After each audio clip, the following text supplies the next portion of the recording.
children, all of you know the tables of 2, 3, 4, 5 and 10. तुम्हाला 2चा, 3चा, 4चा आणि 5, 10चा टेबल माहीत आहे. Today we will learn more about multiplication. आज आपण गुणाकाराविषयी शिकणार आहोत. Here are 4 boxes. Each of them has 3 balls. How many balls altogether? 3 plus 3 plus 3 plus 3 is equal to 12. 4 times 3, that is 4 into 3 is equal to 12. 4 3s are 12. Now we will see another example.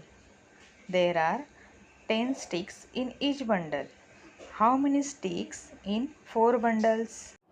First, we see how to write this problem as an addition.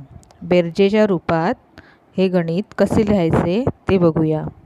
10 plus 10 plus 10 plus 10 means 10 4 times म्हणजे 10 4 वेळा. In other words, 10 into 4 40. 10 4 times 40. Now in this problem there are 5 groups of 2 flowers each.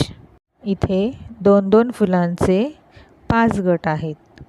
Now we see how to write it as an addition. 2 plus 2 plus 2 plus 2 plus 2. ही झाली बेरजेच्या रूपात मांडणी. आता किती वेळा 2 आले आहेत ते बघूया. How many times? 2 5 times. Now we write this in a multiplication form. 2 into 5. 10. This is the total number of objects.